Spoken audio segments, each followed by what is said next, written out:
it works really well as a CD. The vinyl's over there. Are they from IKEA or? I think they're from. They might be IKEA, but I might have got them at like Lowe's or something. It's like, oh, a shoe rack, and I measured them, and I'm like, oh, 6 by 6 by whatever it was. They were like 13 inches, 14 inches deep, and I'm like, oh, perfect. So what do you stuff behind? Like, is it a single row of CDs, or do you have like 2 rows deep? Oh wow!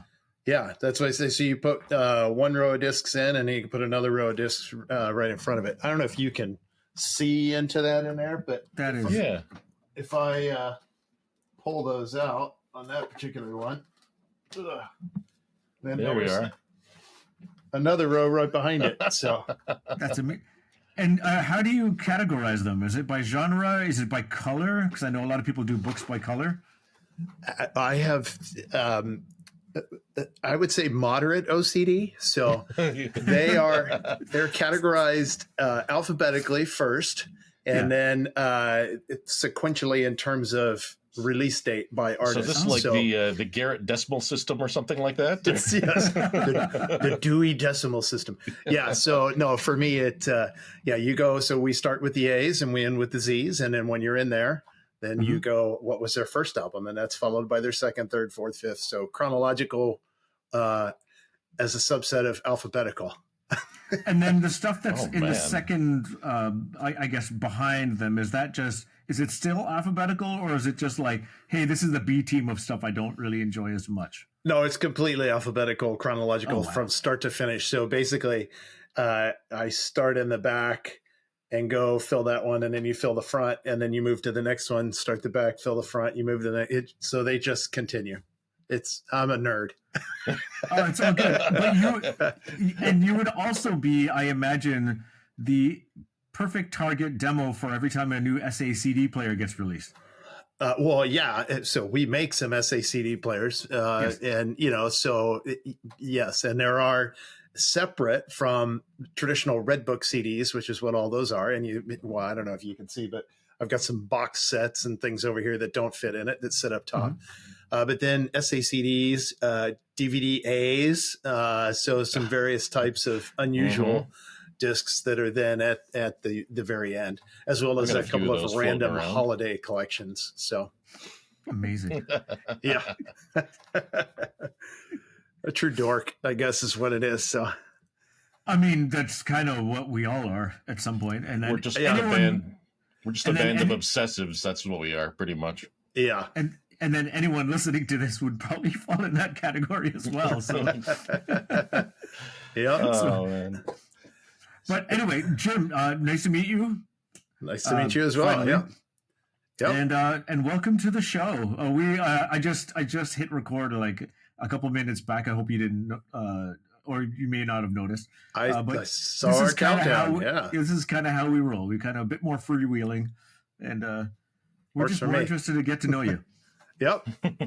Well, Carlo and I have had a lot of good conversations over the years, and we spoke at CEDIA. He told me you were doing this, and I was like, I'm up for talking about anything that falls into cars, dogs, food, music, hi-fi. So Sorta HiFi? Yeah. Sorta HiFi. I'm good with that. That is us, man. That is absolutely us. It's a good jumping off point to just talk about almost everything else. Yep, exactly. And many things we don't expect to talk about either. Yes, right. Yeah, for sure.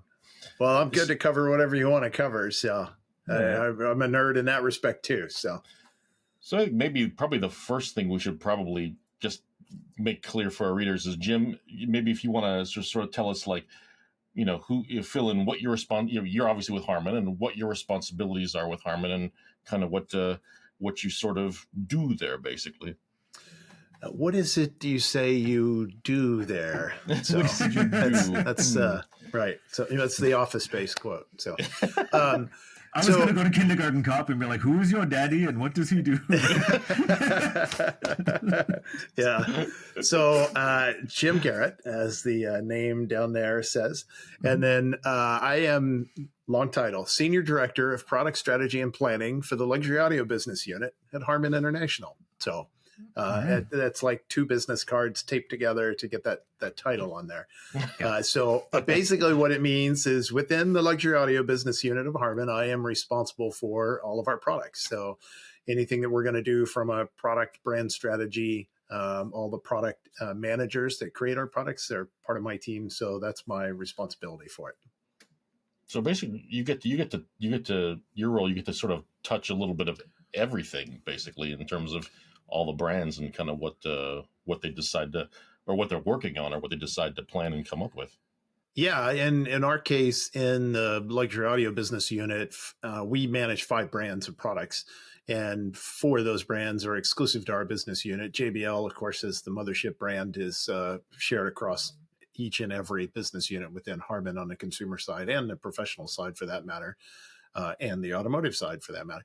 But in our case, then brands like Arcam, Mark Levinson, Revel, JBL Synthesis, those are exclusive to the luxury audio business unit. So we manage those brands in their entirety. Whereas a brand like JBL that's spread across the entire organization is divided up into categories. So we manage JBL loudspeakers, all of the premium loudspeakers, Summit Series, Studio Monitors, Classic Series, those types of things, as well as the new products we just launched on the mass side.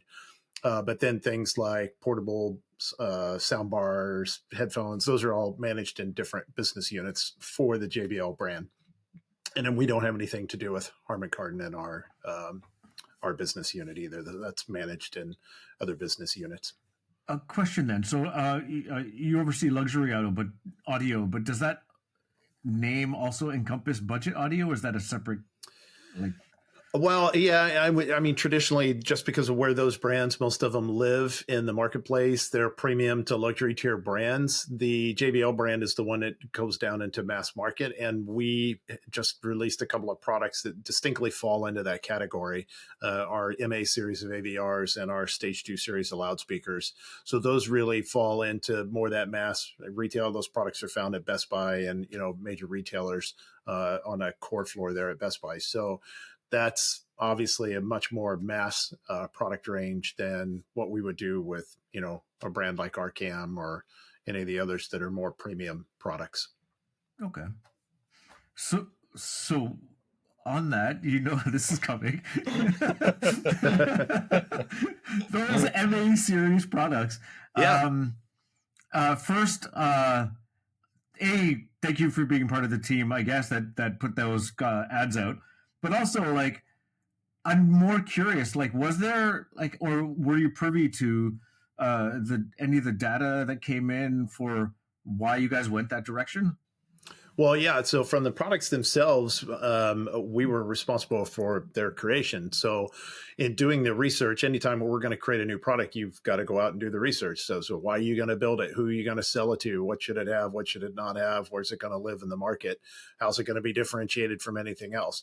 So we were looking at this. Again, it's not necessarily a category we would have normally done at these price points, but we looked at it as a bit of an opportunity in the market where we saw a bit of a chasm where we had all these younger customers. We looked around at the other business units in Harman and said, we have such massive market share in a lot of those other categories that those customers come up on JBL products. So they know them, they love them. And then as they move their way up from there, where do they go after they've moved up from portables and headphones into sound bars and things like that? And if they want to go to a higher performance audio solution, we didn't have anything for them. So they were likely going to go to another brand and find their solution from another brand somewhere. So for us, it was a bit like, well, I want them when they get back to that premium space anyway. So we have to fill in the gap.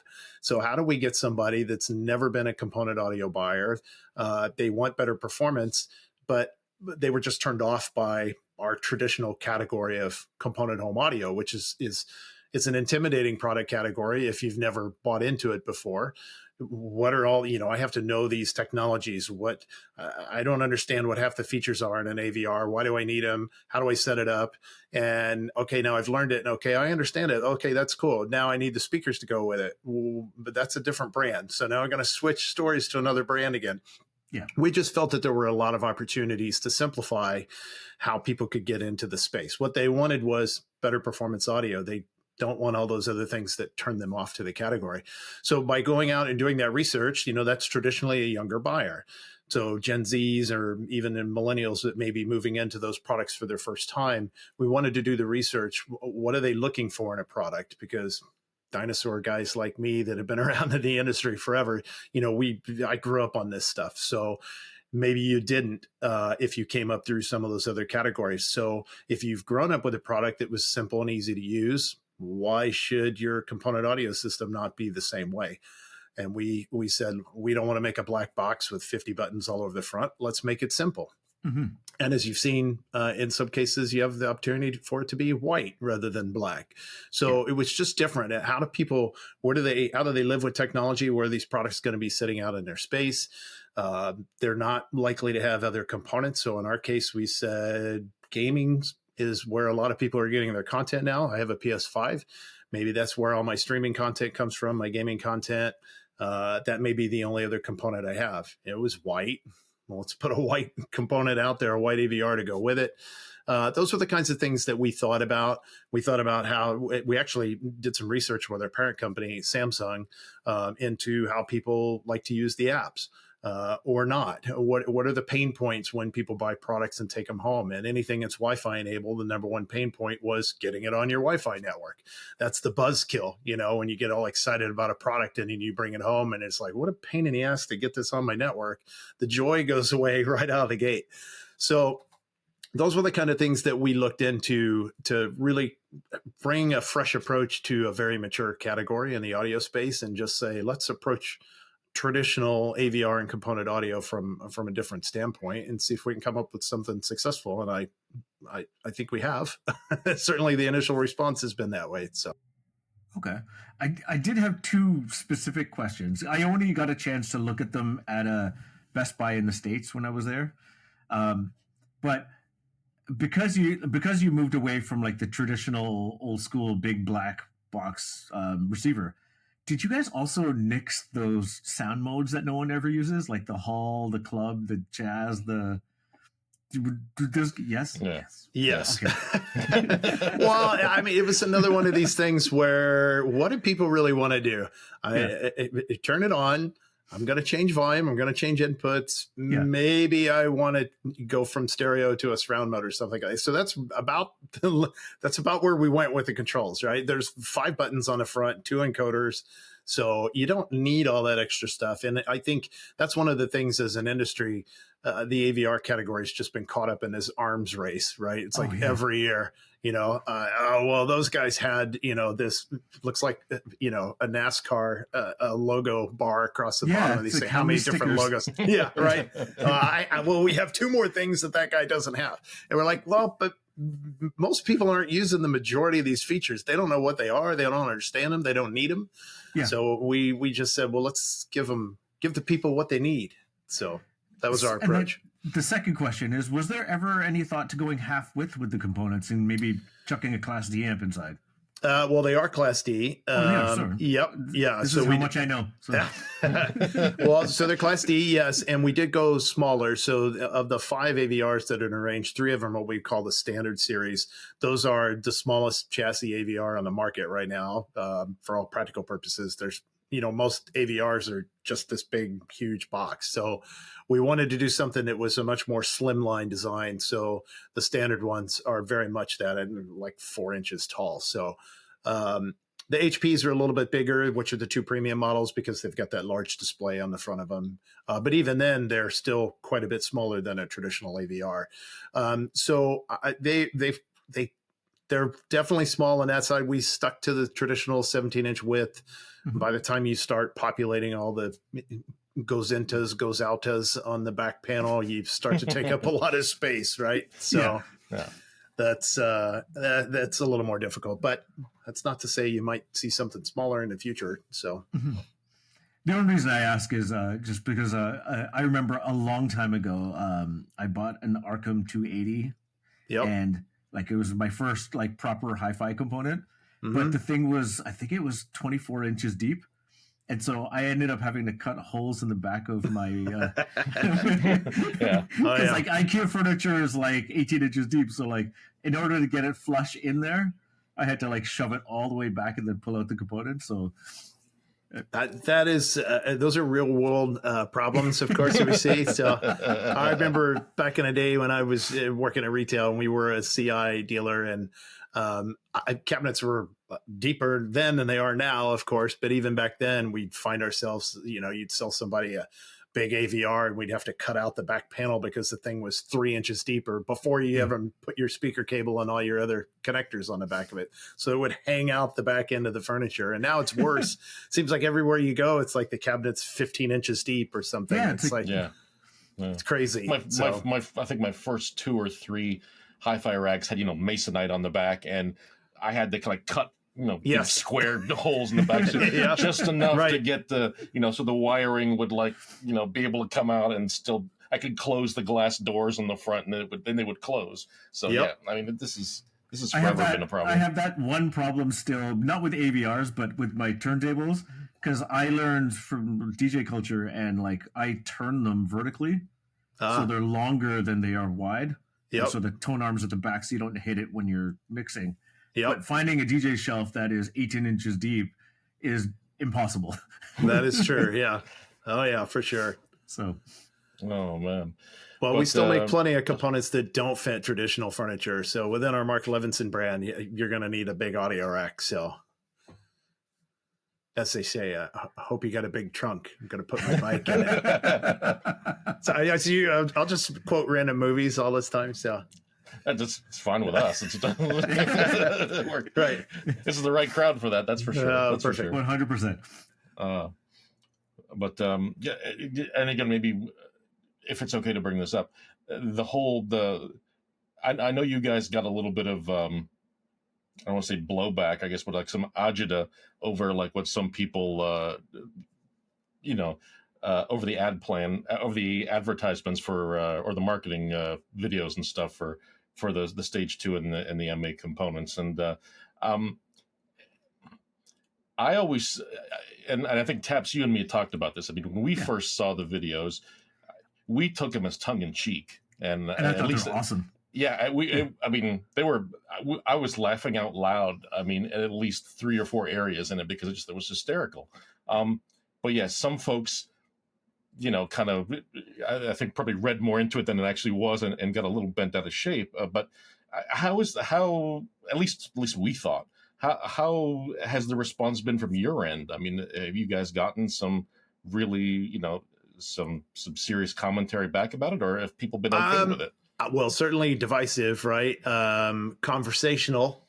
So if anything is, all press is good press. It got people talking about it for sure.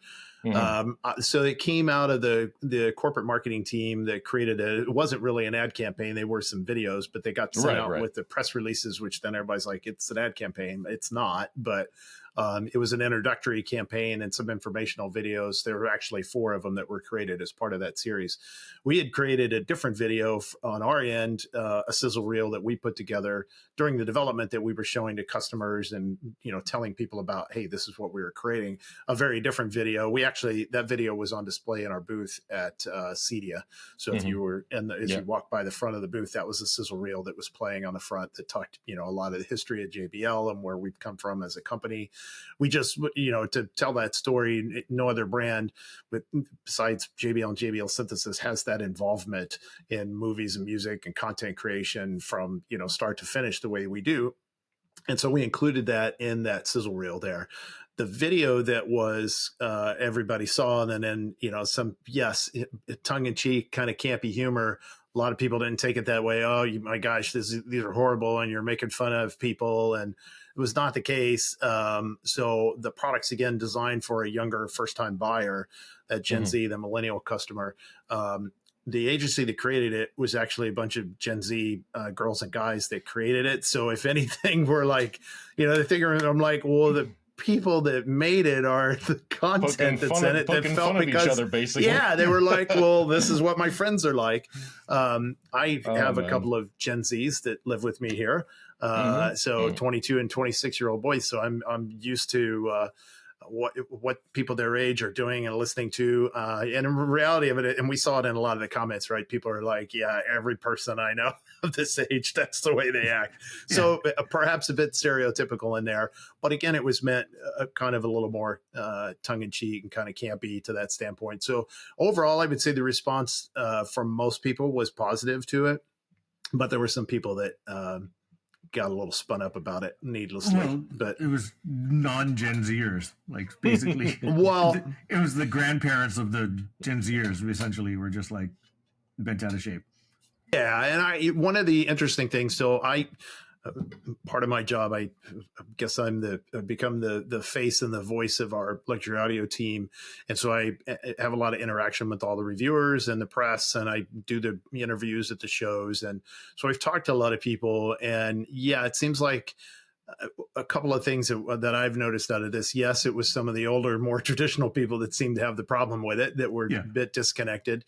I think for us, even as I've seen the reviews and some of the comments, as people look these over, they're expecting a lot of traditional things. You know, one of the things I see all the time, why don't these things have pre-outs on them? And I'm like, this customer is never going to use what would they use a pre-out for? They're not going to buy an amp. It's the first AVR they've ever bought. Right. So there's, it's hard to get into. I've seen a couple of reviews already out there, people, the traditional reviewers that would get their hand on it, and then they're just going to run it through its paces like it's a, $2,000, $3,000 AVR that we would do from Arcam or something like that. And it's like, that's not really this buyer.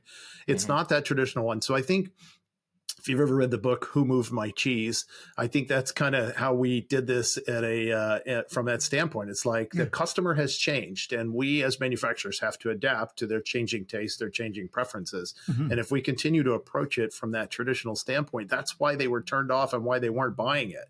Yeah. So, and that was the hole that we saw in the market. How do we bring these customers? People don't love, well, some people do, I guess, love the technical measurements and specs and all that stuff, but people just want great sound. They want to listen to music. They want to watch their movies. They want to play their games with the best possible sound. Yeah. And I'm also a car guy. So whatever point this conversation turns to cars, I'll go ahead and kick it off. But it's kind of, it's equivalent to, people buying a car based on the handling capability. It's like, well, this thing pulled 0.89 G's on a skid pad, and it stopped from 60 miles an hour and however many feet. And it's like, that's not the way people are buying cars these days. First of all, what's it drive like? They're more concerned about, does it have Apple CarPlay and a cup holder I can put my big mug in on it? It's just, does it make good noise? Yeah. Right. How does it vroom nicely? Correct. Right. How does it make you feel? So I think there's a lot of that. Yes, as a car guy, I love to read the specs and the instrumented testing that gets done on vehicles and 0 to 60 times. But that's not the metrics that people are buying cars. At least younger buyers, not buying cars based on that spec. So we said, it should be the same thing. You and me aren't the target market for this. Taps, no, well, probably a little aged out. He's probably aged out just a little bit, but right, the JBL stuff. No. If I wasn't reviewing, that would be what I would look for. Yeah, like I don't want any of the other stuff. Like I don't know. Like I did a video a long time ago of like, where are the small AVRs, and like. It was just really hey, just get rid of all of this stuff. I don't want any of this stuff on it, Yeah. Yeah. And I mean, of the 5 models, we still have the 2 HPs, the high performance models, and they have a little more traditional types of features, but they got more capability. But even those, we took a different approach on. They're the first AVRs that really have, full screen video on the front to show album art metadata from your streaming. They're the first ones that have an LED underglow. Well, that was inspired by all the gaming systems. Like my kids have, I don't know how many thousands of dollars they have invested in their gaming rigs, right? Between the computer and a keyboard and their headphones and dual, 30-inch monitors. It's crazy, the rigs they have. But they all have lights. Everything's got a light. The keyboard's got a light. Their headphone has a light. Their microphone has a light. Everything's got lights. And you walk into their room and the lights are off. It's like going, the Tokyo at night disco look. It's only audiophiles that look for turning off the display for some strange reason. Yeah. Well, and that's is it engineered so badly that the display is going to get in the way of the audio. Well, it's a point for home theater that, yes, if I'm, it's like a 6.5-inch display that's on those 2 HP models, which is super cool when I'm streaming, because then I could see my album art, metadata, everything's there. But when I turn out the lights and I'm watching a movie, I don't want that huge display on it. So I call it stealth mode, but you have the ability to turn off that display so it goes black.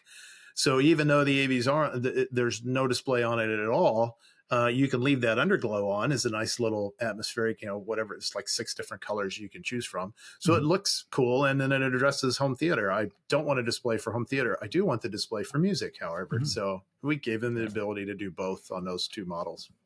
That's awesome.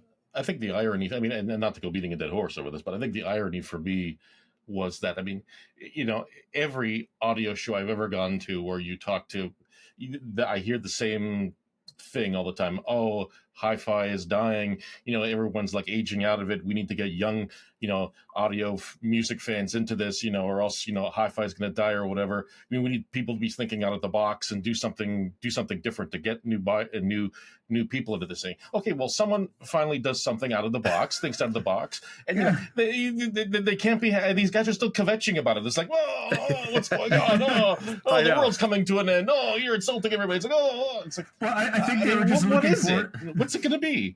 Well, they were just used to the standard ad where there's a giant speaker and then there's a beautiful model just kind of doing ballet next to it. Like every other banner that you see is like, that's kind of what the traditional marketing. Or the classic dude in the chair with the scarf, and it's like, with the speakers in front of them being blown away. That's what everybody remembers, and it's like, that's great. But that's things are different now, and it's like, get over yourselves. It's like, different customers, yeah, for sure. And I think that is that, right? As you said, the kvetching, if you will, of. It's 2 channels dying. Well, it's not dying. It's shifting to new generations that are different than the previous generations. We grew up, what we did was different than what our parents and grandparents did, because the world changed, technologies changed, our preferences changed.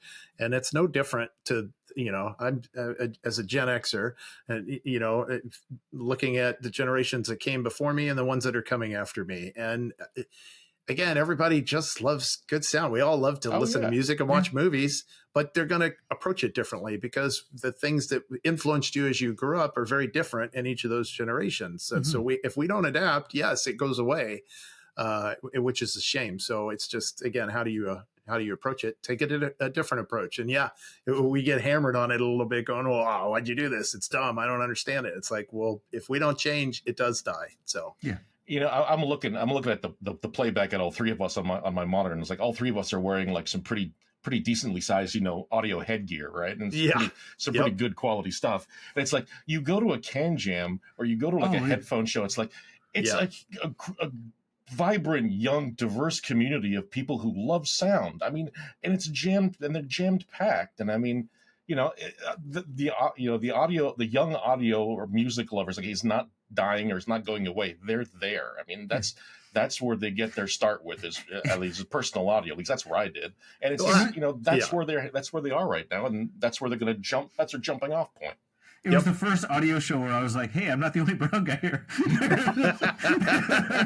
There was way more. And it's like, hey, look, girls versus like, it was amazing. No.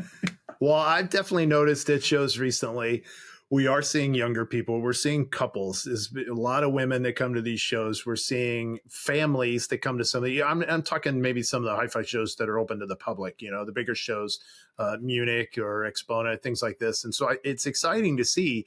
And it really is just that difference is, for me, the era that I came up in was car audio, because as you were able to get your first car, we couldn't wait to get our driver's license when we were there, and I was 15 years old already driving at that point in time, and where I grew up in rural Indiana, we were driving when you were 13, 14, drive a truck on a field somewhere. No, I did not drive a tractor, but but I did drive a manual transmission at 14 years old. So there you go. But because that's just the way you came up. So then when he's getting younger every time he says it. Yeah. Soon it's gonna be like 9. Yeah, I was 5 years old the day that when I won my first race. But I think you had you got out of the house. Your car was your freedom at that time, and so the first thing that we all did was you upgraded the audio because they were all garbage, So we all came up. My generation, we came up through the car audio scene, and you just poured all your money into thousands of dollars into putting this amazing audio system in your car. That's not the way most people are getting into audio these days. They're getting into it because they're coming through gaming. And headphones and portable audio is where people are coming up through it now. So it's just, again, it's a different entry into the same industry. So their path has become different to where you get to, higher performance, more traditional audio. It's just a different path. So we have to go and meet the customer on those different paths than the paths that we traditionally came up with. That makes sense. Yeah. So I was just curious. Oh, sorry. Go ahead. Oh, it's like when manufacturers refuse to put like HDMI ER in their amps. We're just like, there goes the gamer. They're not buying this. Yeah. And that's another thing. I mean, we've got HDMI on 2-channel products now because there's so many people that are using 2-channel. That's their audio system, whether it's, it's certainly less of a problem in the US, but in Europe and Asia and the markets where the living spaces aren't that big, they don't physically have the space to do it. Or you think about the number of people that live in an MDU, right? So an apartment or someplace like that where it's a temporary space. You can't put things in the walls or cut into anything. So those types of environments are different. And maybe then it's an integrated amp and a nice pair of floor standing speakers, and that's connected to a smart television and a gaming console. That's their whole system. And a lot of people would be streaming straight from their TVs with the smart TVs now. So that's the connection you look for. Yeah. Exactly. So why would you not have an HDMI input on a hi-fi product like that? Because it's just another input. And optical fails. So that demographic you're talking about, that's me right now. Like I'm renting a condo and I can't. Well, I physically don't know how to drill into the concrete walls. Right. Yeah. I have trouble hanging up photos. Like if I took one of the pictures off the wall, you'd see like 8 holes of just like where I measured it and like I put it up. I'm like, it's still wrong. Like so, it's still wrong. Right. I'm not going to hang a TV. You want to be able to get that damage deposit back. So and I'm not cutting a hole in the wall. So. And I've already painted the walls black, so it's like I'm already right. Oh my God. I hate deposits. That's basically what that is. Right, exactly. Just keep this deposit. I won't be getting it back. You're going to have to do some painting when I leave. Oh my God. So Jim, one thing then I want to know is like, so because you and I, we obviously meet at every probably single audio show that that we end up going to, which seems like a ton of them now. There just seems to be so many of them. I never get invited. So. Well, come join us. Yeah. That's Tabs saying, I want to go to more shows. Send me places. So every time you walk me through all these like all the great stuff you guys are making and doing and everything. So as the point guy, what do you have at home that you listen to that's the Jim Garrett system? Yeah, well, much in the same way the musical instruments, I have more than a Guitar Center warehouse in here, but hi-fi is a history of Jim Garrett's decades in the audio industry. So I have multiple systems. I'm sitting up in my loft area right now, which is where when I'm working from home, I've got my massive, it looks like the bridge of the USS Enterprise up here with all the monitors and mics and stuff. But I'm actually sitting at the back of the room where I have a home theater set up here that, again, consists of products throughout my career. But this is what is this now? A 7.3 system. And I have space for heights, a processor with height channel capability, and an amplifier sitting here in this rack but no actual speakers in the ceiling. So this is back to the cobbler's children have no shoes. We just, you have so much stuff that's always changing, right? But this is a pretty amazing system up here, and we use it all the time. This is, it's a Lexicon MC10 surround processor. Sure. Yeah. So I've got that up here. I bought a projector during COVID. We thought we would take it out back when we couldn't, you're stuck here at home. You couldn't do anything. And so I bought a nice, it's an Epson projector. And I can't remember, Screen Excellence or somebody made a portable screen. So I bought that thinking, well, we'll go out and watch movies. We'll sit around the pool in the backyard and watch movies because we couldn't go anywhere. And we set it up here in the theater space just to test it out, and it's never left. So it's been here like 4 years now because, I had a nice 60-inch plasma TV that's currently sitting behind that screen, and now we've got a 120-inch screen with a projector, and so that's kind of what we watch all the time now. So the scale of the video now matches the scale of the audio in this system. So that's amazing. That was kind of a nice thing to have, and it gets used for everything up here from that standpoint. But then the audio is, again, I got a Lexicon MC10 surround processor in here from a previous life, to Aragon power amplifiers, serial number 1 and serial number 1 on a 3005 and a 3002, because I made those products in a previous stuff. Life. Oh my gosh. So you were resurrected recently? Like, what do you mean? I've just been in this industry for a long time. I'm coming up on my 15-year anniversary at Harman, but I spent a lot of time at a couple of major brands prior to this. So those products still exist in some of these systems. So. Are these names that you just can't mention because of? No, I can mention them. So, no. So I, for about 9 years, I was director of product development at Klipsch. And I did a ton of products there, the reference series, some of the Icon products, Palladium, which was the high-end stuff that we did, all the architectural products. One of the very first projects that I ever did at Klipsch was the reference series RSW subwoofers, which were dual driver subs. I'm sure there are people listening to this that will remember them. RSW 10, 12, and 15. They had an active and a passive. So they had an active driver on the rear, and then they had a passive on the front. So they were dual driver subs with a bash amplifier, lots of power in them. And we had a cool volume control that was on the side. We put it on the right side near the front, like the jog wheel on an old VCR. We're like, why is the volume control always on the back of a sub? So we put it on the right front corner, just so it was easy to get to. So you got this nice volume knob you can adjust there. The interesting thing about all of these, again, for me, it was one of my first projects.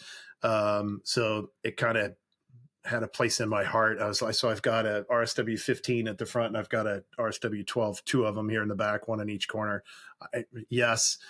Technically, if I was adhering to Harman science of sound field management, there would be a second RSW 15 at the front, so I'd have 4 subs, one in each corner. Yeah, Jim, why aren't you doing that? What's all that about? Never found another RSW 15. It's an older product, so I've never found one right now. But we were doing that, and at the time we were doing a campaign called Legends for Klipsch. We had a lot of artists that we were working with. I'm a drummer. Kenny Aronoff was our first, one of our earlier ones that we were doing a campaign for.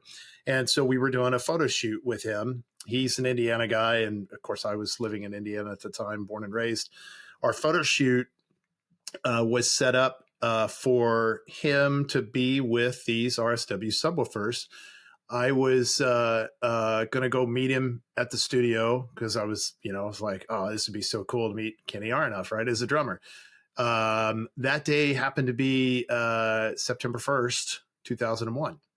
So as I was on my way to the studio was when all the events of 9/11 were unfolding, and made that a rather memorable day for a number of reasons. And so over the years or whatever, again, a combination of it was the first project, the craziness of 9/11 being on the day we did the photo shoot with him, the photos that were actually done, we did manage to get some of those done that morning. We ended up using them at a trade show. So it was like this 8-foot tall backdrop that we had at the trade show where the products were on, in front of the display. I actually have that trade show graphic in my garage. It's traveled with me forever. It used to be on display in my rehearsal room back in Indiana. Yeah. And so it's just kind of a combination of those things. And so to me, yes, I'm still using Klipsch subwoofers in my theater just because of that whole history. Oh, nice. So yes, it's a weird thing. Other than that, those Aragon power amps, the rest of it's all Harman stuff. The speakers in this room are Revel Ultima products. So I have salons at the front. I have a voice for a center channel. I have gems for the sides, and then strangely enough, 2 more voices for the rear. So yeah, so it's with the exception of the subs coming to you now. Envy. Right? Yeah. It's a fantastic sounding system in here, and just for the fact so many subs. Yeah, it's a dog. It's a complete dog. Oh, jeez. So is that just in that one room? That's this room, yes. And then, do you have any others, or I don't want you to get robbed? So, like maybe. I have there's a 2-channel system downstairs with some Mark Levinson gear and Revel F328 BEs because I love that loudspeaker. And then the normal system we watch down in the family room.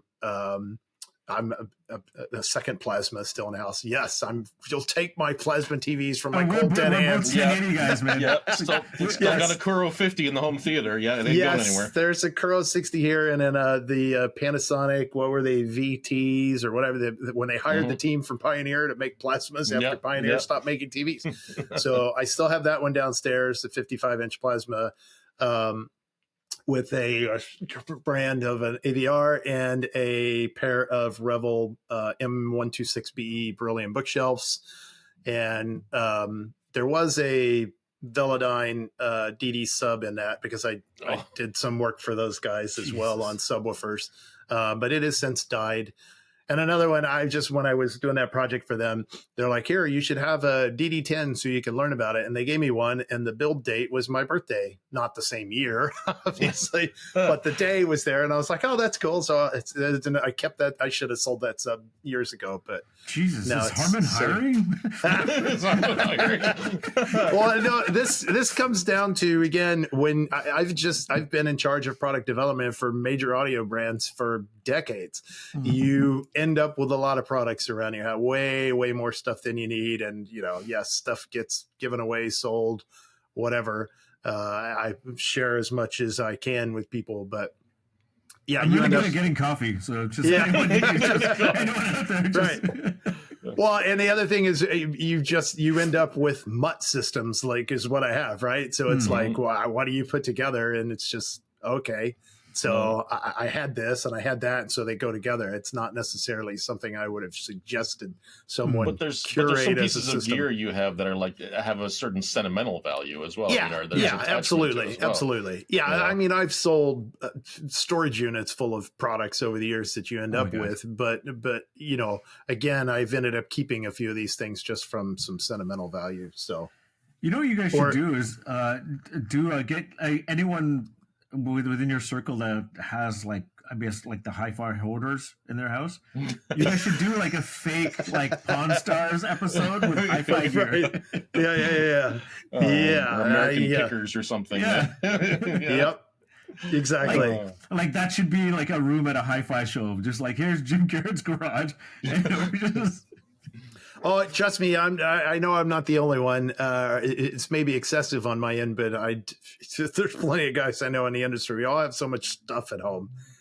So I could tell, just looking in the background of both of your locations currently, there's an excessive amount of audio products. None of this is mine. Yes. Wait, sorry. The B&Ws are mine from 15 years ago. The mixer is mine from 25 years ago. Yep. The NAD is mine from about 20 years ago, and the tape deck from 25 years ago. and then everything else is somebody else's, and they're just waiting to go back. So. Yep, and that's how I could tell, right? Because I could say, well, those BMWs are much older, and everything else that's down there that's newer, that's probably on loan to you. So yes, I love how Taps is like finding creative ways to pine for gear. Yeah, it's like, can you help a fellow Canadian who's down his luck? Can you send me some stuff? You'll find I beg a lot. That's just how it goes. No shame in that. So. No shame. Yeah, partially begging. Just partially begging. Well, for what it's worth, I have a pair of Revel F228 BEs, but they're in the back right now because they got supplanted by some stuff that's in for testing. So, but there you go.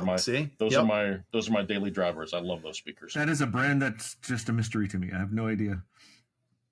Revel, as we like to say, the best speaker brand no one's ever heard of. So it's kind of the way it is. Yeah, yes, and that's it. They're spoken of in hushed whispers in the yes. Fantastic products. And then of course we have our partnership with Lincoln. So if anybody that's out there that's driving a Lincoln, hopefully you've got a Revel audio system in it. We make some rather tasty systems for the OEMs in that respect too. Oh, nice. Yep. I feel like that's the hi-fi speakeasy brand. Like you only hear them like at like a closed off area. You got to know the secret knock. Yes. Yeah. So, right. It's a Revella in Morse code or something. Exactly. Yeah.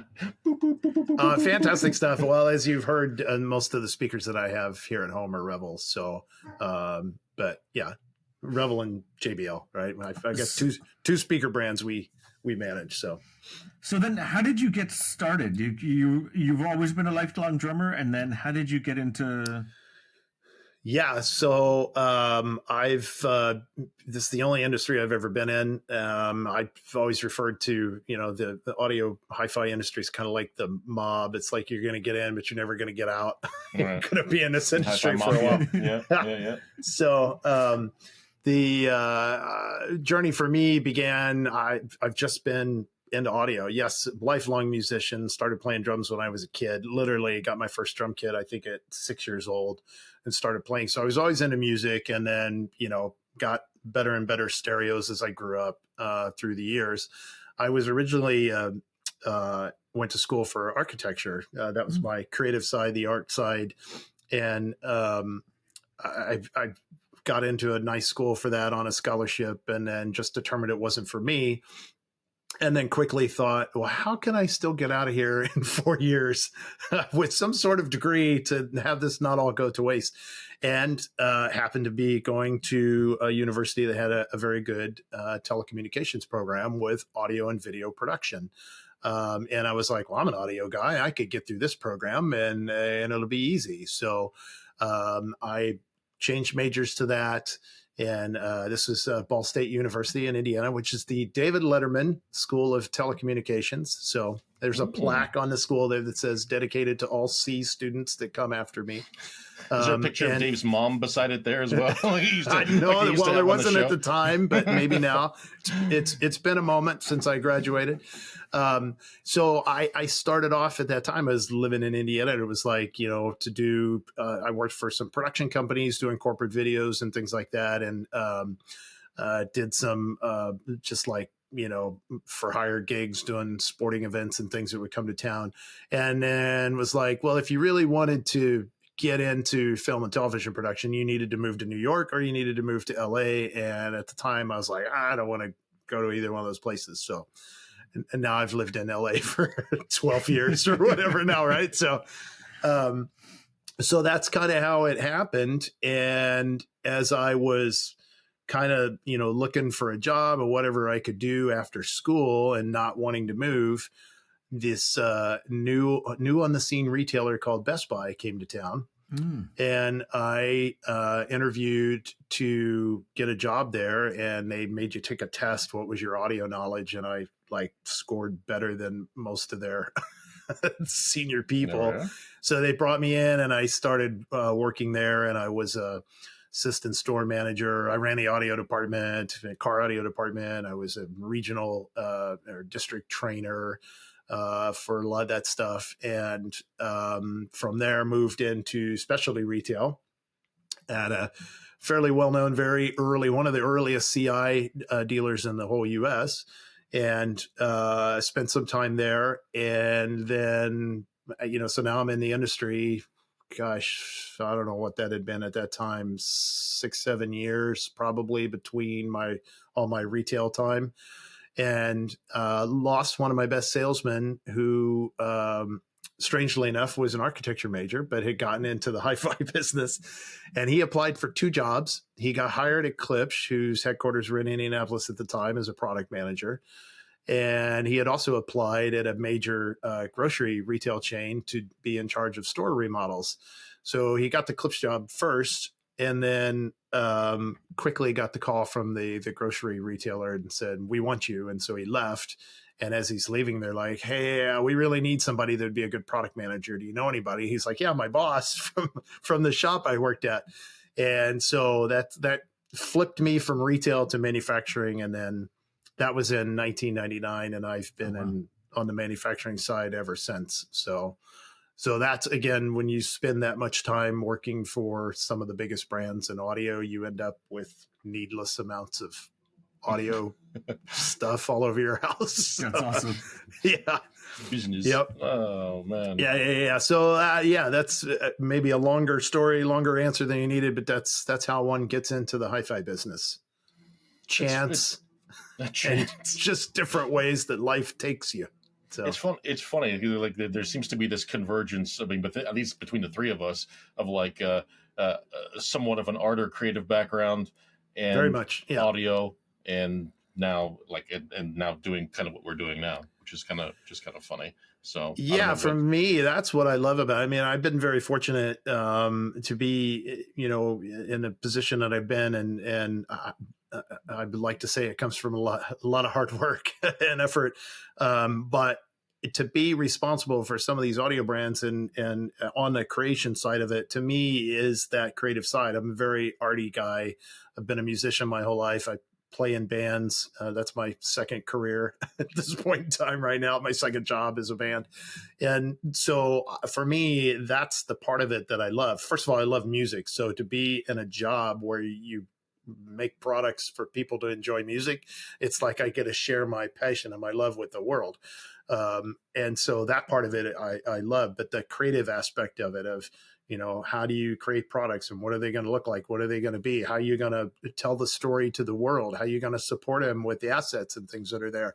All the creative parts that come along with that, that's gets the passion and the juices going for me, and why I love it. And so it's just like all the worlds kind of come together, of music and movies and art and creation. And so that's the same thing. I mean, I know you create some music and things as well. So that's a similar story there. And I think why we all have the passion for these products is back to music.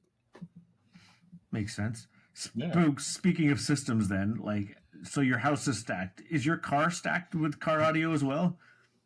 Well, yeah, I think. Well, yeah. First of all, sound modest or anything, but yeah. Well, I cars, I am assuming. Yes. Mm-hmm. I have too many cars as well, because I'm a car fanatic, and I'm fortunate enough to be able to have a few. But what's changed over the years, and now I work for the company that is the largest OEM manufacturer of audio systems for, almost every brand of car that's sold on the market today has a Harman audio system or a Harman infotainment system in them. So the systems have gotten so good these days. What we grew up with is the audio is horrible in it. And the first thing that I did every time I bought a car was put a better audio system in it, because I was listening to music. That's your private sanctuary. You're going to listen to music from the moment you're in a car. That, to me, was the escape. Whether you were coming home from work and wanted to decompress, it was like I was going to listen to music with the windows down and that stereo jacked as high as it would go. And that was how I would decompress. But now to change the audio system in a car is a pretty difficult thing, because they're so intertwined with all the communication and infotainment stuff that's in your car. And at the same time, the audio systems are pretty damn good that you can get, and they're better than what we would have been able to put together, especially with all these branded systems. So So yes, I am enjoying this is my daily driver right now. Has a Bowers and Wilkins system in it. It's I believe the Diamond Tweeters, and is that a Volvo? It's a BMW. A BMW. So yeah. So it's a great sounding system, and so same thing now, and then I've got a truck with a JBL system in it, and so a couple of classic hot rods, or like modern sort of high-tech speed cars. I grew up on classic cars. That was what we all did. I was a Mustang guy. So it was like, you were a Ford guy, you're a Chevy guy, right? So yeah. I was a Ford guy growing up, and I was huge into Mustangs, and part of the Mustang Club of America, and had a couple, and we would go to all the shows and events around the country. Then as I got older, my allegiance switched to German muscle cars, so now I'd say these are distinctly more modern sports cars types of vehicles. So, but I still have a big SUV because I'm a drummer and I need a place for my drums, my dog, mountain bikes, and things like that to be able to be hauled around in, which you cannot put in any of the sports cars that line my driveway at the moment. So yeah. So yes, for me, what's your favorite car to drive though? Like, not your daily, but you're by yourself and you just want to cruise for a little bit, or just take a road or nice twisty country road. Like, what's your car? I hate to even say, because somebody would be like, "What? How much?" But no. We have a car guy at Secrets. Yes, so we're all good. My daily it's German with an M in front of it, so as in the three stripes. So the car I drive every day is one of those pinch yourself. I can't believe I drive this car every day. Is it an M and then with a 5 or with a 4? M followed by a numerical number. M2 CS or something like this? No, it's an M5. I have an M3 that's currently going up for sale. I love it. It's a manual transmission. I love driving it, but it's time for it to go find a new home because I bought this M5 and it's glorious. I mean, it is. It's an absolutely glorious vehicle. Yeah, I'm going to keep my Kia Rio thoughts to myself. Yeah. And then I've always been a convertible guy, so there's a little a convertible roadster that my wife and I have for the weekends, and but it's another one. It's a garage queen. It should probably be sold just for someone else to enjoy it, but every time we get in it and drive it, it's just. And for me, driving convertibles nighttime is the ideal time to drive a convertible. Certainly when you live in Southern California, when it's it's 105 today or something like that. So it's it's a bit toasty. There's not a lot of carjackings in your neighborhood, I guess, then? Or no. I live in a rather safe community here, so but I don't know, that crap's everywhere, unfortunately, right now. So I am only familiar with LA via Twitter, so I mean, it's LA's a rather big area in terms of land space, so I can drive up to 3 hours and still be in LA. So I remember that. It's a mighty big space. So, and there's a little bit of everything. Twitter, Kardashians, and Predator 2. That's what I think LA is. Die Hard, basically. Yes. Nakatomi Plaza. Plaza. That's Century City. Yeah. Exactly. If you drive by the building, you're like, hey, wait. Mm-hmm. Yeah. That used to be like Fox or whatever, I think, at some point. It's been various things. Yes. It's an architecturally, back to my architecture, it's an architecturally interesting building. But yes, so it's pretty iconic. Fly a helicopter into it and jump off. It's still still there. You can throw the evil villain right off the top of the building to his death after he, crashes your Christmas party. I wonder if they'll do a memorial like chalk outline of like Hans or a splat, exactly. Splat of Hans Gruber. The Hans Gruber Memorial Parkway or something right around. There probably is, right? You open the elevator, ha ha ha, or no, ho ho ho. Now I have a gun. Yes. It's Christmas, Theo. It's a season of miracles. Christmas, yes.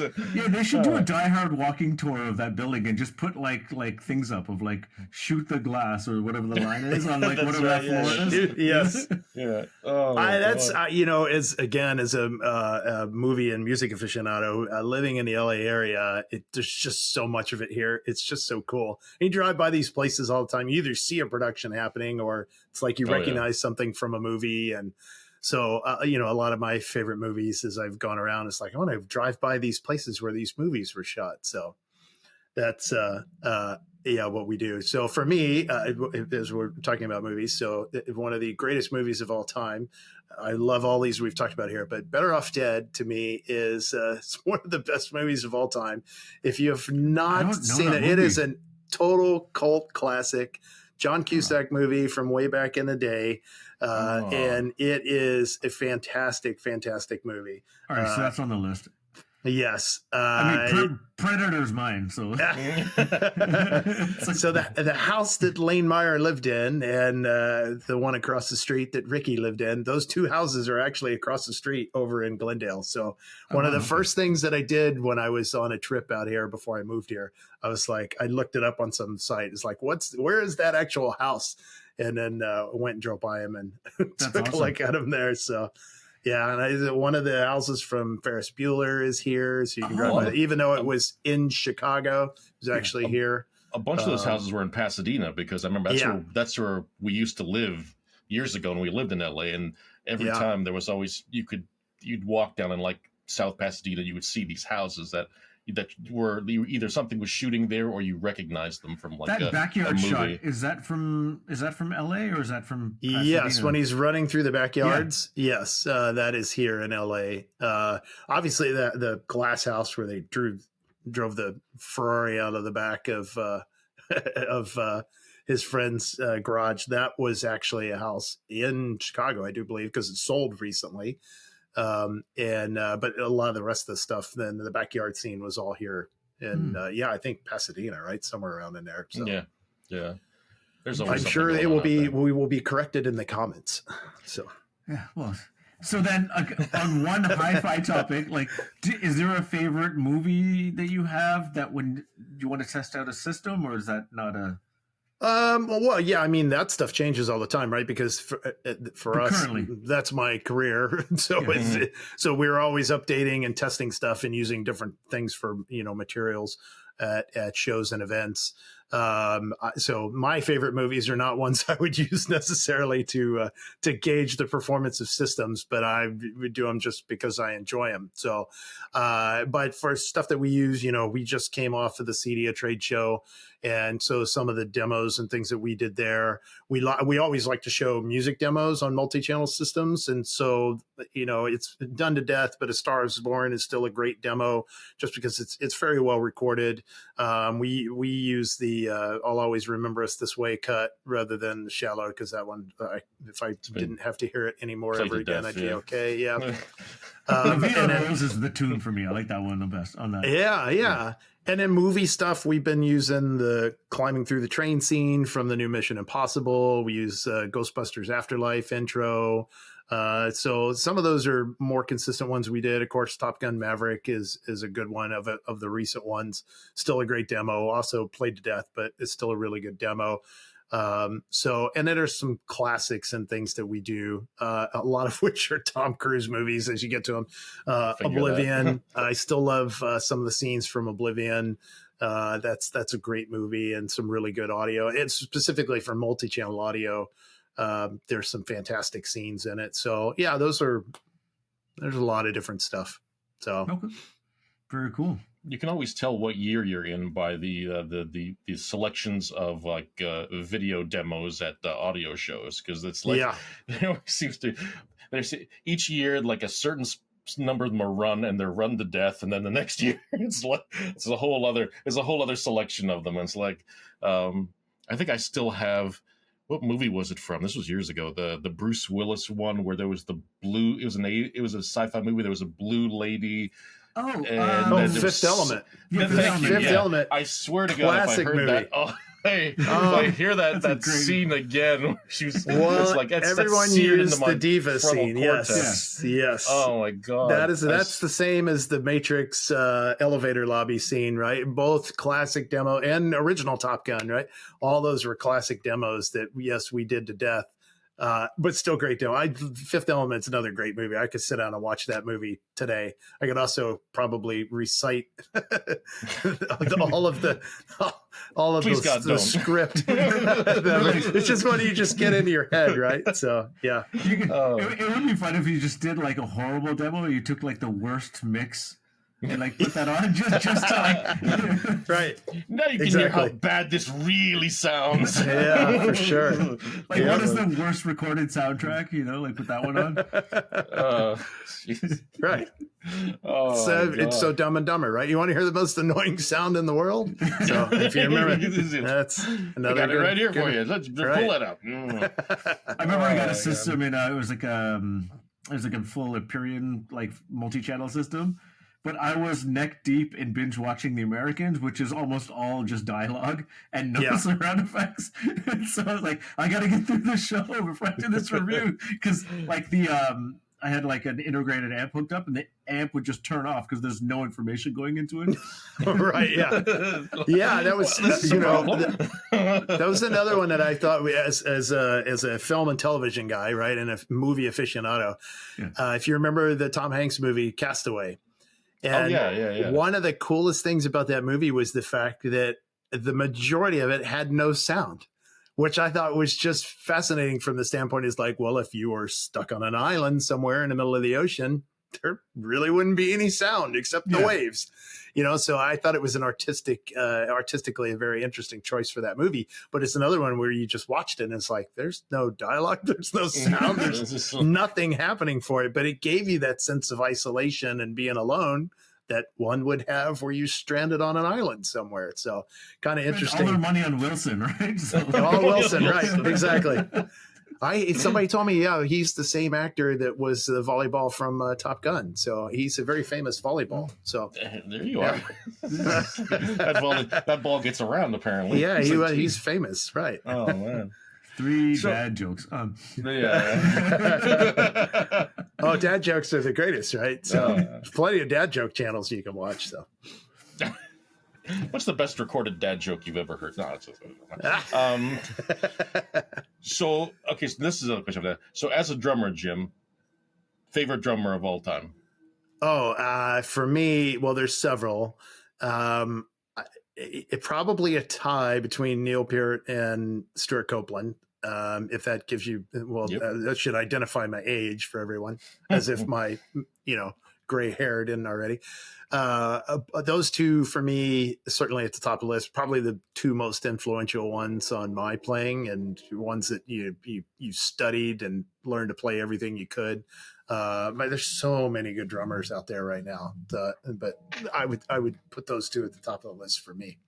Also, two of my favorite bands, so The Police and Rush. Rush and The Police, yep. Absolutely.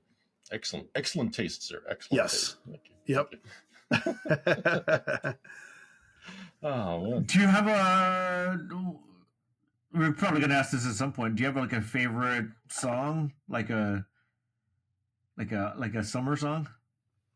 No, not so much. I mean, as you saw from the massive horde of CDs and albums that are over there, I listen to everything, with perhaps the exception of opera. One genre I never could get into, but about absolutely everything else. My soft spots are anything from the 80s and 90s, basically, right? So alternative, synth pop kind of stuff. But I was in a hair metal band in high school, so the metal genre to me is near and dear to my heart, even all the way up through today. but I truly listen to everything. But if we can narrow it down, so you're in the backyard, you got a cold one, you're barbecuing. What's playing? Like, what's in that playlist, right? Like, just off the top of your head. If I'll put my phone, I have 9,000 songs probably downloaded on my phone right now at the lowest possible quality, so I can have the highest number of songs. So I'll put my phone on shuffle, and you'll get it's a cornucopia of musical genres. So again, a lot of those types of musicals show up on there. It could be something new. I mean, here, to show you how eclectic. Let's take a look at the stack of CDs that are down here of some recent albums. This is there's the Gorillaz newest one, which is a fantastic album. Here's you can see these are all the ones that have shown up recently because I haven't even opened them yet. So there's Dua Lipa's newest album, which if you watch it on a streaming service, that's the way the album looks. And then if you notice, it actually has it's lenticular. It's a lenticular with a second cover, which I didn't know until I got I love Dua Lipa, so not ashamed to admit it. Here's the new Green Day album. I love Japanese metal bands. This is a very famous one, Anthem. That's you and my oldest son, we get along very well. Oh, yeah. One of the early albums that I have, if anyone knows Mr. Clark Kent, that is Stuart Copeland's first solo album done prior to The Police, where he played all the instruments. I've owned it on green vinyl for years, but they finally reissued it as a multiple disc set there. So it's all over the map, right? Okay. Royal Blood. You've got Royal Blood fans out there. Grace Potter. You guys have not listened to Grace Potter? That's good looking stuff. At this from the other end of the spectrum, then would be what song would you be most embarrassed to admit that you like? I'm not embarrassed to admit to any of them. Like I said, if you see everything in there. So first of all, I'm in a pop band. We play disco, so and I'm not ashamed to admit that as well. Disco's great. Yeah, we'll play some disco. So and some quarters of the universe. Do you maybe. have like Diana Krall in your collection or something? Is that like? I tend to avoid. You see those things of guys that go to hi-fi shows and things that should never be played at hi-fi shows. Diana Krall, right? Yeah. I like and appreciate her, but I hear enough of it at work that I don't own any Diana Krall albums. So. Okay. I wonder if she's sick of the hate that she gets from everyone else. She's sick of the hate. Like she's the Nickelback of hi-fi, basically. Well, she's an amazing artist, right? And her albums sound fantastic. So there's something to that everyone uses it as demo material because it's so good. So, yeah. Oh, man. But no, I have no shame. So I'm a lover of all music and not ashamed to admit it by any means. So Milli Vanilli, yeah. Milli Vanilli. Blame it on the rain. Yeah, we can start going on this. I'm out of here. You just crossed the Rubicon. Crossed the line. I'm done. Yeah. Oh, God. That's amazing. If you've ever read the story of the guys that were behind that actually did sing on that album. It's the guy that did Boney M, right? Yeah, He's a producer. He's a white guy, and then like none of those guys can speak English. Yeah, and I think there were 3 people that sang the majority of that record, and it's just that's another one to get as a musician. You get into some of these stories and read some of these people that are behind the scenes, famous musicians. Yeah, there's some talented people. Well, they won a Grammy. They did, yeah. Whatever that's worth. Yeah, whatever that was worth. It turns out not really the guys everyone thought it was, but yeah. Yeah, but apparently he's just a notorious producer for jumping in the vocal booth and just doing it himself because she's. But like, I mean, what did he look like that he couldn't get signed? Like. I don't know that it's so much he couldn't get signed. It was just, when you get into the situation, there's so many good studio musicians out there, but that's what they want to do. It's just be studio musicians. And so they are the first call people. If you're making an album, it's like, I need a guy to play guitar or play keys or whatever on this. Those are the guys you call because you're going to come in and they're just going to get it done. Right. It's a business. So get it in, get it done right the first time, play what you need to play. They're not going to be artisty about it, but like sing the whole song. Yeah. Yep. That's the difference, right? So the people that want to get up and perform, and me and I, and whatever, and it's, I only do what I want to do. And then there's those people like, I'm a hired gun. What do you want me to do? Because I'm going to do it. Pay me and I'm out. Yeah. So yeah, a different approach for sure. So. Okay. So reeling this back into a little bit into. I want to hear him sing more. You want to hear him sing more?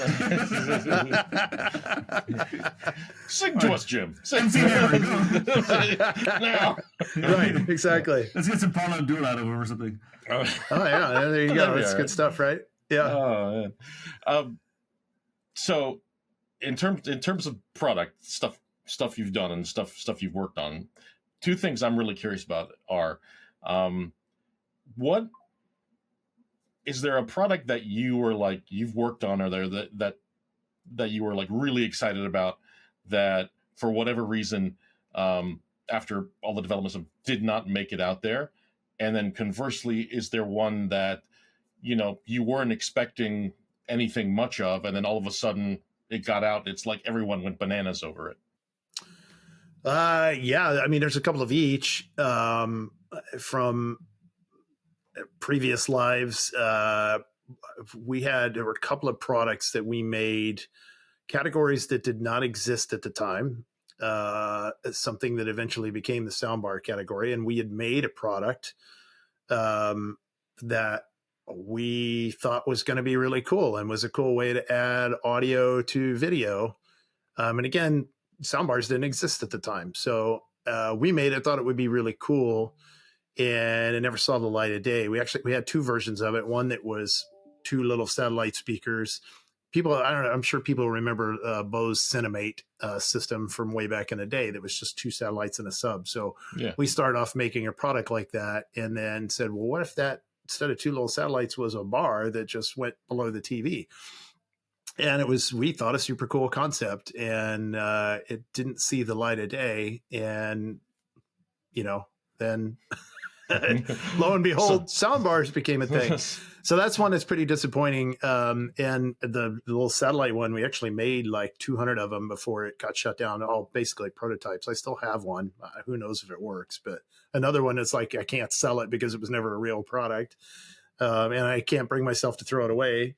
I would say the other one was when I first joined Harman, we created a product, the Lexicon MP20. Some audio nerds out there may remember. It would have been the first 20-channel surround processor on the market, probably 10 years before anybody else ever did it. And it was an amazing product, and it was horrifically complex. We showed it at CEDIA and announced that it was coming to the market, and that was at CEDIA 2012 maybe, or 2011. I can't remember which. I know there's a YouTube video of me walking through all of its amazing features. That was the coolest thing in the world, and it never came to market. And if it had, I think would have really, certainly it would have changed it, but advanced it, to where we are today, where, brands like Trenoff and Storm Audio and all have these, higher channel count processors. We were 10 years ahead of all that with Lexicon, and we just couldn't get it to come together the way we needed it to. And that's another one where we still have the show car version of it that we had at CEDIA is still in a storage rack in the office. And every time everybody's like, should we throw this away? And it's like, man, it's like a piece of history. I don't feel like I could throw that away. But it's also kind of sad because it's like, man, we just couldn't get it to come to market. So a bummer in that respect. And then you also asked maybe what was one like it's unexpected that you weren't expecting much of, and then all of a sudden it went out and people went crazy over it. Well, we relaunched the L100 5 years ago. Oh, right. Yeah, on the JBL side, and it was like, I think the retro stuff's cool. I'm kind of a history buff, anyways, and I thought it was like, well, that was such an iconic ad. The old Max. I actually have one of the original posters in my garage of the Blown Away ad. And it was always, we talked about it and we're like, man, that's one of the most iconic JBL speakers of all time. It's a best-selling product, in its original nearly 10-year run. And it was like, well, we should bring it back because people always there was, you can't go to a hi-fi show without somebody had a story about an L100. Yeah, they had them, their dad had them, they grew up with them or whatever. And it was like, well, this would be a cool thing. We'll bring it back, and maybe we'll sell a few for that we're interested in it. Nostalgia's sake or whatever. Yeah, and it's been for 5 years running one of our best-selling loudspeakers, and we've done like 4 versions of it now. Just updated it again, and it continues to sell really, really well. And it's spawned, smaller variants of it, and even this all-in-one system right behind me, and so if that's one that's kind of like, that did a lot more than we expected it to do. I mean, we again thought it would just be a cool nostalgia kind of piece, but it's done very, very well. And now you see, a lot of other audio companies have brought back older classic speaker designs. So maybe we were trendsetters. I don't know. I won't take credit for it by any means, but yeah, that's a cool product though. Yeah. I just love this. Oh, sorry. Go ahead. I was just going to say, I think that's one of the things that's just cool I'm fortunate enough that I get to travel around the world and meet people and, share this love of music. And so when you hear the different stories of people, it's like, what got you into this, or why did you like it? And so hearing people that have a relationship to something like that it's like, oh, my dad had this and we used to sit and listen to music together or whatever. And it's like, those are the kind of stories that just keeps you, this is why we do this. So on the days that get hard and difficult and you're like, can I just retire? And you're like, no, those are the days that it's like, yeah, this is really cool. We should do it. Kind of connects you back into it a little bit. Yeah, for sure. It's really, audio is, I look at it as it's the entertainment business, right? These aren't things people have to survive. These are things that we have because they are entertaining and they create joy in your life, and it's how they make you feel. And music is one of those, I know it's cliche to say, but it is true that you have every aspect of your life has some musical memory attached to it somewhere, the song from your wedding, or a song you and your friends played in high school, or some other thing that can always transport you to another place in time, bring back good memories. If you're having a bad day, the piece of music you're going to listen to that makes you feel better. If you're working out, a piece of music is going to get you jacked up, pumped up to work out. So there's so much intertwined into our emotions as humans related to music that to me is what's, I love that aspect of our little industry. And the more of it, the better. So the kind of connecting thread to it all. Yeah, absolutely. Here's a connecting thread to our conversation. So you like cars, you like music. Yeah. Do you have like a cry in the car song? No, I don't believe that I do. Jim Garrett doesn't cry, everyone. Or don't cry. Do you have like a rage in the car song? Yes, absolutely. Yes, right, yeah. Let's go there. Yeah, when you're, you're. Yes, when you're not sobbing. When you're not sobbing, right? I'm going to drive fast. Get off my road. It's mine. Get out of my way. Yes. So there are lots of good highway songs. So you got to get something with a good beat. What's your rage song then? What in the car? Rage Against the Machine. There's some good ones, right? That's a great band. As I was coming home last night, I went from again with my phone on shuffle as it went. We went from Depeche Mode to Rammstein. And then I was like, Rammstein, we're going to crank that up and we're going to listen. So, yes, exactly. I was fortunate enough to finally see them here in LA at the Coliseum 2 years ago. Best concert I've ever been to. Talk about a band that puts on a show. Yeah. Phenomenal. Oh my gosh. And they rarely play in the Americas anywhere. So we waited 2 years for that show because it got canceled due to COVID. Originally supposed to happen 2020, postponed to 2021, finally happened in 2022. Went with my boys and some of their friends, and man, what a show. Phenomenal show. That sounds great. And so, how's this for a segue? Going from driving straight to drinking, are you don't drink and drive. No, dude. Drive first, then drink. Disclaimer. Yes. Don't drink and drive. Right. Are you a beer, a scotch, or a wine guy? What's your thing? Well, I know as we had talked before, and it's like, Scotch, bourbon, whiskey. I don't really care for any of those. I'm a rum guy.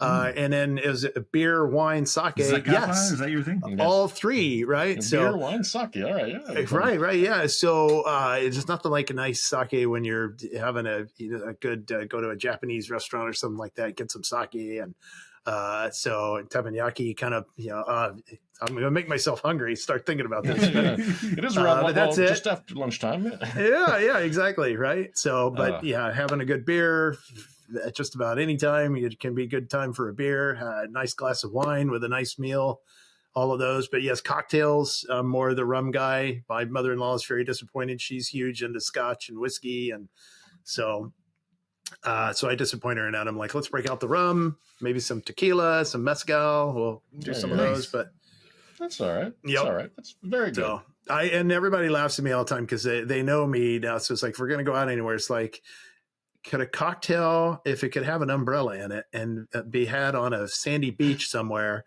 that's going to be my go-to, right? That fruity, beachy cocktail. Ooh, I'll have one of those. So it's like candy. That's all right. Yeah, whatever drink will embarrass my friends. Sometimes I to the best of them. That's right. Sure. Oh, yeah. Exactly. So amaretto, there's another good one. You guys like amaretto? That's actually very for good, me, instead of a whiskey sour, I'll do an amaretto sour. So that came from my grandmother. Used to drink it. So, and then I got hooked on it, and I love it. Not for everyone, but for me, I will take that over the whiskey. So, all right. So then, as a compliment to all this heavy drinking, are you wings or nachos? I'm a nachos guy, I would say, probably, given the choice. Wings for me would be boneless wings, and I'm not ashamed to throw down some of those. But yeah, I'm not a bone-in guy. I know there's the bone-in, the boneless. I'm the boneless guy. So, but yeah. But I certainly appreciate watching episodes of Hot Ones on YouTube. So if you want to get your wings fixed there and enjoy some hot sauce, so. Sure everybody's watched those shows. Fascinating show. So my kids started watching it. So it's great. It's great. Yes. And then my son's like, where can we go buy some of those hot sauces? I'm like, I don't want to hate my body that way. I can't see myself doing it. Because it burns coming out too. Just exactly. It's just like I'll live this one vicariously through those on YouTube. So it's not a question I need answered. Right? All. Yeah. I'm like, it looks like they're actually in pain. I don't want to do that. No. What happened to the idea of this is supposed to taste good? It's like, no. Yeah, see? Yes. Yeah, that's my biggest thing with, like, 'cause I'm Indian, so, like, when we go for Indian food, they're like, do you want spicy? I'm like, no, because then I can't taste it. I'm just sweating all the time. I know, like, exactly. This isn't fun. You know? Yep. No, yeah, some delicious Indian food, but I always take my Indian food on the mild side. I like the spice, but I want the flavor. And it's just like when my lips go numb and I can't taste anything anymore, it's kind of defeated the purpose of it all. So, yeah. We need a nice latte to go with it, a mango latte, and we'll just cool it off that way. Yeah, I don't want to sweat and like have my nose run into my butter chicken. It's not right. It's not part of the umami of that dish, you know? No. Should not be happening. That is true. Man, I'm hungry after all this food talk. So. Yeah, seriously. It's like, geez. It's like 2:30 around here, and yeah, right. It's like a second lunch happening. I almost feel as though we could probably do a part 2 of this at some point. Oh my gosh. Well, yeah, for sure. So it was Carlo and I were talking. We were in Denver at the show, and he mentioned this podcast, and I was like, my problem is to shut up, right? It's like, I'll talk to you however long you want to talk, whatever you want to talk about. So many topics we haven't even broached that we could get into, but then it's just as we're hi-fi adjacent versus no relation whatsoever. So I try to keep most of these hi-fi adjacent, I guess. No. Sorta hi-fi. Sorta, like we're kind of we do enough of it, as you know. Yeah, right. Exactly. There's only so many specifications that I could mispronounce. Right, exactly. Right. No, we'd love to have you back for another one, Jim. This would be great. Sure. Yeah. No, like I said, I always love talking to you guys about this stuff, and it's always interesting to hear different people's takes and why they got into it. So there is one question I do have. Yes. With your many things, especially with that wall of CDs behind you, is there a release that you just are unable to track down as of yet? Yeah, there have been a few over the years, most of which I've managed to find in one way or another. The one that I have yet to be able to get my hands on, maybe again, perhaps showing my age. So I'm a big Adam Ant fan. He had an album came out called Persuasion that was completed, ready for release, and the record company decided not to release it. It does exist out there on some bootleg copies, but it was apparently one of the masters in that fire that happened here, Universal Music Group or whatever, all those masters that got destroyed. But somewhere it's out there, and they've claimed they were going to release it at some time. And I know it's existed on some file sharing sites. Somebody's uploaded it to YouTube, so I've been able to listen to it there. But it's like I need the disc. I want the actual somewhere someone has one, right? Yeah. And that to me is like, as my completist, complete my everything Adam's ever done. That's the missing piece right now. So, and I'm sure of all the people listening, that's so obscure. I'm probably the only one that knows anything about that, the existence of that album. You never know. The internet comes through sometimes. So yeah, it's you possible. put it out there, so. Maybe. Yep, it's a great album. Possible. I just saw Adam Ant just played here at the Greek. Yeah. Maybe someone will hold it up and be like, "I'll trade you for that Rebels figure." Okay. Do you want this? Yeah. I have got plenty of Rebel speakers. We'll make a trade, and you give me that CD. Oh man, that is the best ROI at a CD I can think of right there. Exactly. Totally. Right. Exactly. Pour through my Advent collection. Oh my god. Oh yeah. Yeah, that's cool. All right, well, I'll ask you then. Any CDs that you guys have? What's something that's missing from your collection, not available on a streaming service, doesn't exist on vinyl or CD that's out there, or just an elusive disc that you've never been able to find? I want to see where your fandom lies. What are your? I'm a drum and bass guy, so okay. There's an Enforcers album that I'm sure I can get on eBay, but I just haven't gotten around to buying, so I would want to get that. I think that's it. Like I have way too much vinyl. So. Oh, but you know what? I did lose a few albums. I had a roommate that just walked away with a few of them. So like hip hop vinyl. So I would like those ones back. Cool G Rap, Ill Street Blues on 12-inch. I'd like to get that one back. Yeah. So of the thousands of I've been buying CDs since whenever CDs came out, right? Like 84, 85. And so the two of the first, of all the CDs, it used to be, buy your CD and then you go sell them and buy something else. Well, I've never wanted to sell any, but I sold two. I sold a copy of Debbie Gibson's Out of the Blue. And the other disc that I sold, because I didn't seem to be into it at the time, was Terrence Trent D'Arby's Introducing the Hard Line, according to Terrence Trent D'Arby. Wow. Okay. And that was one where a few years later, I'm like, why the hell did I ever sell that album? That is a great album. And then I was like, well, I'll go buy it again. It was near impossible to find it. But I did finally get my hands on another copy of it. So I guess technically now I've only ever really gotten rid of one CD of every CD that I've ever bought. And sorry, Debbie Gibson, I do like you. And, that was a good album in its day, but I've not replaced that one. Better than the album?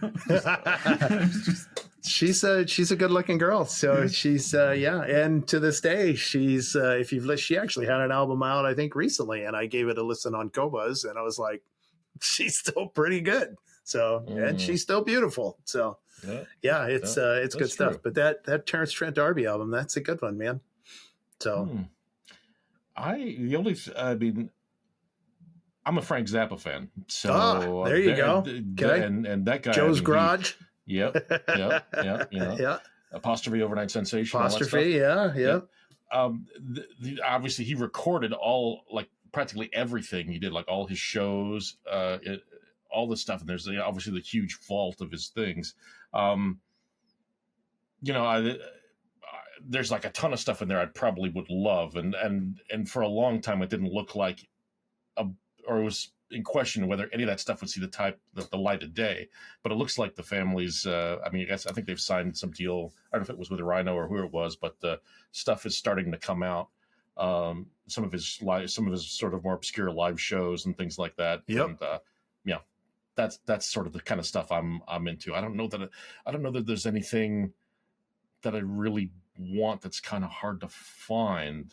That's the only thing. I mean, that's between Dweezil and Amit, they've kind of grown apart that way, and who's got the rights to their father's stuff, and there's so much drama there. So yeah, the family's in a bit of a dramatic mess right now. Yeah, I mean, they are. Of them apparently, but I'm a big Dweezil fan, so he's pretty awesome.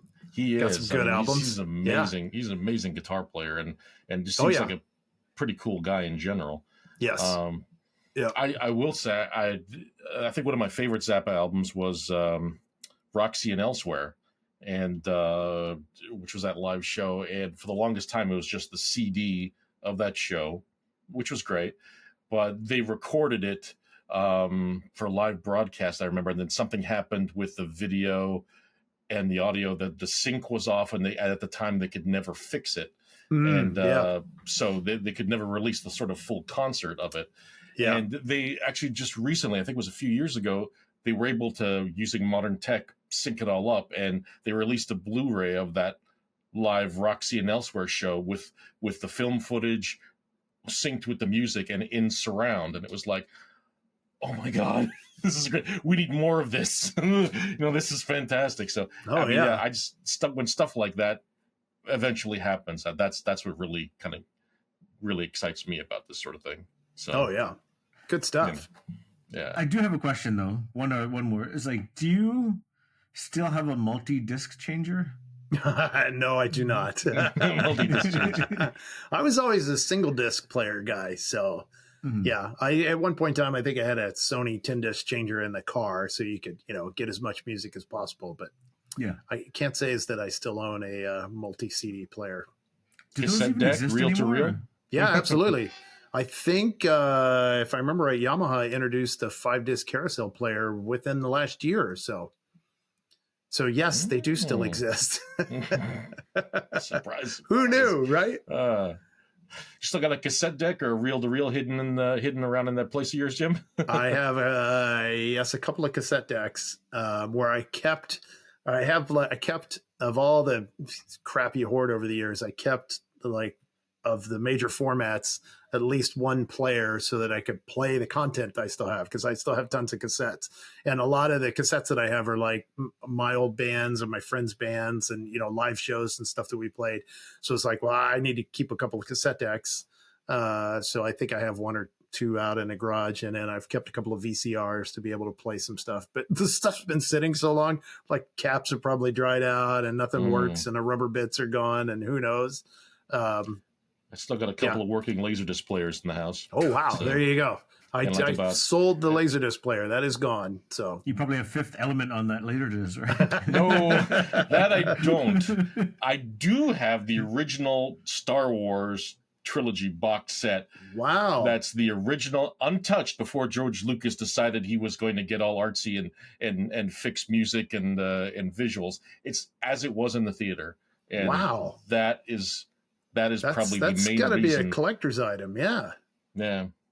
That's probably the main reason I keep those two players around and work it, because you could probably trade that for a Ravella right there. That's you never know. You never part know. of your 401k right there. You sell that on eBay. Could be. Yeah, you'd probably make a bunch with that. Yeah. Like, is it in pristine, like the packaging and everything in good condition? The packaging is completely pristine and stuff. Yeah. So it's cool. Pretty wild. Yeah. And there's actually the one thing about Laserdisc that was, and I'm sorry I'm going off. No. Whatever. This is what we do, man. I was just thinking, because this whole conversation now of rare things and hard to find things or whatever. Laserdisc had this thing where you would find the oddest things on it. Like some concerts and stuff that were just you never. I mean, I have a couple of Johnny Winter live concerts on Laserdisc, which is I just bought them for the heck of it. It's haven't seen this stuff anywhere. And I know I think I have a Stevie Ray Vaughan live at the El Macambo that was recorded on Laserdisc, and it's just like, it's great stuff, and it's just like I can't find it. I mean, I could probably find it on YouTube if I wanted to take the time and look, but it's just it's just sort of odd stuff that can't imagine there's a lot of Johnny Winter's Laserdiscs floating around out there. I can't imagine either. So yeah, who is he? The bad guy from the Captain America movie? Who is he? Johnny Winter? No, that's Winter Soldier. It's sorry. Johnny Winter's brother. Yes, that's right. Johnny Winter and Edgar Winter. I don't know if you ever. Yeah. Basically, two sort of like albino guys, like pasty white blues players with like long platinum hair. And I mean, Johnny Winters, he passed away a few years ago, but Edgar Winter's still around, I think. But Johnny was an amazing blues guitar player. Just were they really albino? Yes. Oh yeah. Like they're like that movie Powder. Like they're like full on, just like with super long hair. Yeah, super long white. Super long white hair. Looked like they came out of Lord of the Rings. Yeah. Yeah, Google Johnny Winter. Do yourself a favor. Listen to the Edgar Winter Group song called Frankenstein. Oh, that'll Frankenstein! That's probably the most famous one they did, but that'll give you a little taste of the Edgar Winter Group. So I saw Johnny Winter live in this like little dive bar in Toronto when I was in college, and I mean, it was just the craziest, amazing live show ever. I mean, he was like topless. And he had this like big dragon tattoo on his chest with the 10-gallon cowboy hat and just wailing away on the slide guitar. And it was just like insane. I mean, it's great music, but just nuts. Crazy character. Awesome. Well, there you go. Yeah. Well, so that's a wide variety of topics we've covered. I think it is. You can't end it any better than Johnny Winter, because like everyone else is just Googling that. Yeah, it's like the topless dragon tattoo chested albino guitar player man. Yes, absolutely. Somebody's like, I wonder if there's I don't want to Google that. Like, I want to open a private window for that one. Topless guitar player, albino. Yes. Like, you use your incognito tab for that one. Yeah. Oh my god. If someone's out there going, I wonder if there's a podcast that talks about obscure laser discs. We have it for you. We got it right here for you. Plus a few extra things on the side. Exactly. Exactly. Oh, our merch collection is going to be off the hook. Right. Right. And VCR and Laserdisc and CD and yes. Here we go. We've talked about all the formats today. Streaming, cassette. We talked about CDs. We talked about Did we cover mini disc? I was talking with somebody about mini discs the other day. So laser discs. We didn't touch on DATs. Right? We haven't touched on. Exactly. DCC, if you remember your digital compact cassettes. So other obscure formats out there. So crazy. Oh yeah, crazy. That'll be episode 2, obscure audio formats. That's right. that'll be perfect. Yeah. Well, I think we pretty much. We're at like an hour and hour 40. We're 40. Oh my god, crushing it. There you go. Well, I think that's probably a good place to kind of conclude. Put a fork in it. I would imagine. It's done. Yeah. Turn it over. Jim, I mean, thank you, man, so much for coming on with us and definitely just like walking through the meadow of madness with this. Right. So well, hopefully they'll come away. That guy's the most interesting man in the world. Yes, guaranteed. Stay thirsty, my friends. Guy of hi-fi. Exactly. Right. Exactly. Just with a bottle of rum. Right. I don't often do podcasts, but when I do, I drink wasted. Right. Give me that Singapore sling. Where is it? Yes. Oh yeah, rum chata. Let's break out the rum chata. So there you go. All right. Thank you, Jim. Well, really appreciate it, man. Thank you both. Been a pleasure to speak with you. Yeah, talk about random topics. Back another time, man, for a part 2 of this, because I think we have many subjects that we have yet to mine. I think so. Absolutely. I'm always up for going down a rabbit hole of topics. So very cool. Thank you, sir. Really appreciate it. Thank you both very much. Appreciate it. You got it. Thank you. See ya. Take care.